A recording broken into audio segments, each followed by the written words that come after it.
In this video, we're going to continue with the coordinate plane, and now we're going to move into quadrilaterals on the coordinate plane.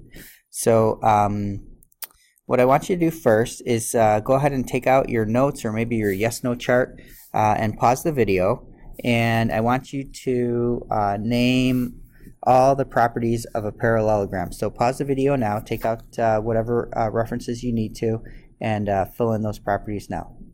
Alright, so hopefully you came up with these 5 properties. We've got the opposite sides are parallel. This is actually the definition of a parallelogram. It's a quadrilateral with both pair of opposite sides parallel. And we know that both pair of opposite sides are congruent. So keep in mind we're talking about both pair of opposite sides for properties 1, 2, and 3. We've got both pair of opposite angles congruent. We know that the diagonals bisect each other, although they are not congruent. And we know that consecutive angles, the angles that are next to each other, one after the other, in the parallelogram are supplementary. They add up to 180. Alright, so we're going to use these properties to help us in this first example problem here. So if ABCD is a parallelogram, so that's key word here, we're talking about a parallelogram, and A is 1, 5 and B is 6, 2. We're going to find 2 possible coordinates for C and D. So we know it's a parallelogram. We're given 2 of the points. We need to find the other 2 points so that it is also a parallelogram. So let's go ahead and start by graphing A and B. So A is 1, 5. So here's A, and B is 6, 2. And let's connect these. This is going to be one side of our parallelogram. Now, there's a bunch of different ways we could do this. If I want to make this a parallelogram, one way I could do is just to extend 2 sides. That's not a great color. Let's try a different one. I'm going to extend 2 sides straight out from A and B, and I'm just extending these off the graph, and then since these are both horizontal, I know that they're going to be parallel. So now I just need to make sure that I go the same distance from A to locate a point as I do from B to locate a point. So let's just go over 1, 2, 3, 4. So let's just go over 4, and let's call this C. I'm going to actually call it C1 because we need to find 2 possible coordinates. And then since I went 4 over from A, I'm also going to go 4 over from B. So 1, 2, 3, 4, and we'll call that D1.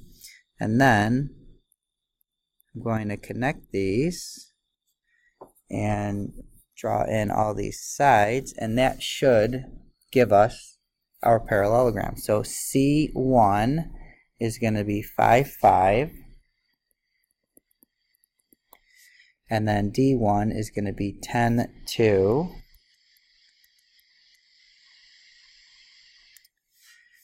and that should give us a parallelogram. Now, we have to justify this. So probably the best way to justify this is to look at the slopes of the line. So let's look at the slope of AC. So I know A is 1, 5 and C is 5, 5. So that's going to be 5 minus 5 over 1 minus 5.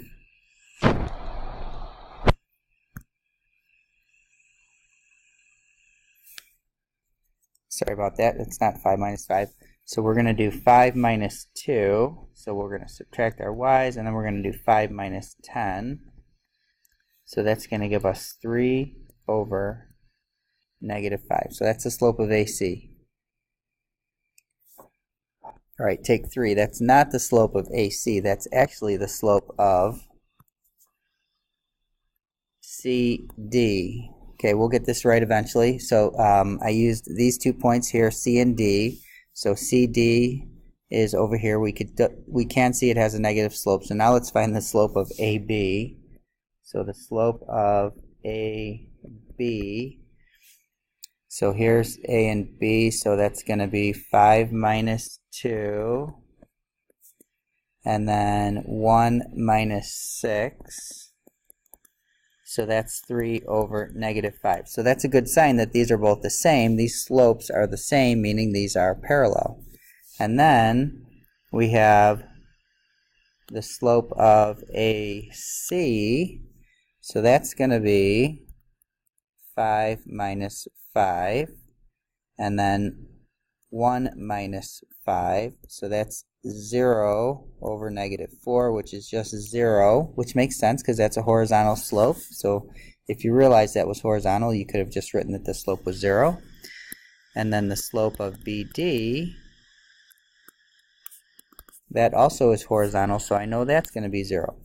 So what I notice here is that these two slopes are the same. This is a pair of opposite sides. And these two slopes are the same. That is also a pair of opposite sides. So our justification for why this is a parallelogram is since both pair of opposite sides are parallel, the figure is a parallelogram. Remember, that's our symbol for parallelogram. All right, so what I want you to do, again, is to pause the video and come up with a second set of points that would make ABCD a parallelogram. And when you finish that, make sure you check in with me or one of the other teachers in the classroom or your own teacher. And we will see you in the next video.